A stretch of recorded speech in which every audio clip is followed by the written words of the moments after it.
Hey guys, welcome back to my channel. My name is Cheryl if you're new here, and today I'm here to bring you my top books of 2017 so far. Obviously, we are only halfway through the year. I am only halfway through my reading goal, so for all I know, I'm going to read like my favorite book ever later this year. I can only hope. So these are just 5 books that I'm going to list in no particular order of just the best books I've read this year so far. And I actually had a really hard time coming up with this list, which is really surprising because the companion list I have for this, the top disappointing books of the year so far, I had absolutely no issue coming up with.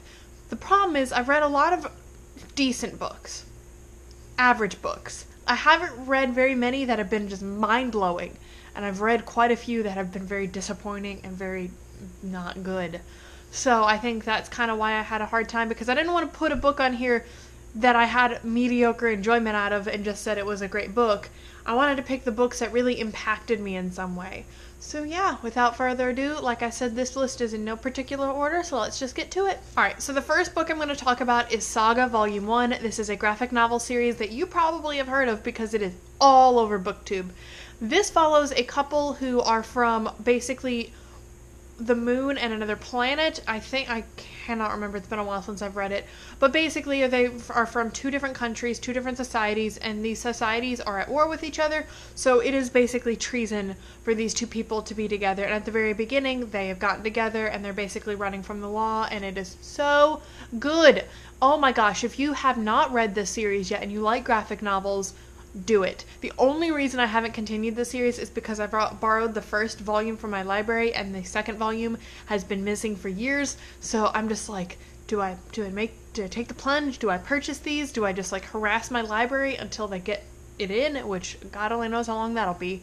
So I haven't continued on, but please, if you read any graphic novels like series this year, make it Saga. It is fantastic. So the second book I'm going to talk about is one I've also talked about quite a bit on my channel, and that is Every Heart a Doorway. Oh my gosh, this book is like only 170 pages, so you can just like fly through it, and the story is so interesting and unique. Basically, this follows a home for wayward children. These are children who have gone to like fantastical worlds. Think like Narnia and that kind of thing, Neverland. Not every world is as happy as those, but just think those kind of worlds, and then they come back to our world and don't really know how to cope. All they want to do is go back to their world because they really fit in there. And so they go to this school, there's a murder mystery, and there's like fantastic representation because the main character is asexual. There is a pretty prominent character who is trans. This book is just so good. The sequel recently came out, which is Down Among the Sticks and Bones, which I cannot wait to pick up. It follows 2 of the characters from this book. It is kind of a prequel story, but you do need to read this one first. I've heard, like I said, it's short, but it packs such a powerful, powerful story in just a few pages, it seems like. Overall, I really, really enjoyed this one, and I really hope you guys pick it up at some point because I need more people to talk to about this book. It is so good. The next book I read is one I read actually pretty early on this year, and that is Gemini. And I wasn't quite sure what to expect going into this. I had heard it was more of a companion novel than a direct sequel. I knew I was going to be introduced to new characters, and I had grown attached to the characters I met in Illuminae. And I was not disappointed. This book was arguably better in my opinion than Illuminae, which is saying something because I really, really enjoyed Illuminae. But this one featured more art because one of the main characters we follow doodles a lot and draws a lot, and it features her art. And the stories do the stories of these 2 characters do intertwine with the stories of the first 2 characters from Illuminae, and it was just so good. I was in such a reading slump before I picked up this book, you guys. And then I picked this book up, and then I could not stop reading because it just like launched me back into reading. It was exactly what I needed. This book is long, but don't let the size intimidate you because like Illuminae, it's mixed media. There's pictures, there's text, there's chat logs, there's interview transcripts. There's so many different forms of media in this book that even though it is pretty damn long, you fly right through it. So if you haven't picked up Gemini yet, I would highly recommend it. I honestly think I like it better than Illuminae, and that is saying something. So the next book I'm going to talk about is one that I wasn't sure how I felt reading it, and that was Mistborn.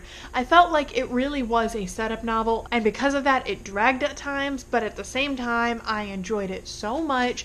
It is a high fantasy novel that follows Vin. She is basically a street urchin, and then she meets up with this group of people, and they decide to pull off one of the greatest, like, heist type things. They decide they're gonna kill the ruling emperor, and the story kind of goes from there, and there's so much character development in a way that is very, like, organic and believable. The world is grim and dark, but really well fleshed out.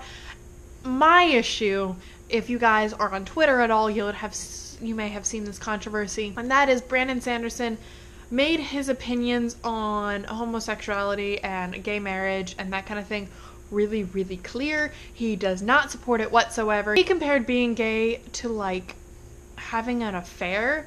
He basically said, well, you can be gay, but you just have to kind of bury that, because I could also have an affair, but I choose not to. It was really bad and not good. So I've, like, struggled with whether or not I wanted to continue the series because of this. I am a person who I have a very, very hard time separating the art from the artist. I know not everyone's like that, and if you want to read his books, that's perfectly fine. However, I don't read Orson Scott Card's books because of his views on just because he's a terrible person, honestly. I don't read him that, and I have stopped reading Rat Queens because one of the creators got into a domestic violence dispute, and he is still allowed to be on the team and create art.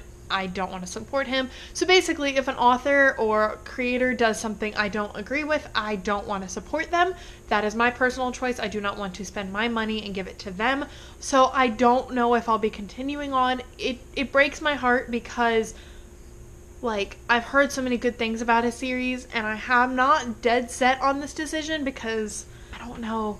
But yes, that's my views on that. The last book I'm going to talk about today is Rise of the Huntress. You guys have heard me, like, talk about this series nonstop, especially recently. This is a series that follows Tom Ward. He is an apprentice to the local spook, which means he's learning to fight the dark, which is witches, boggarts, those kind of things.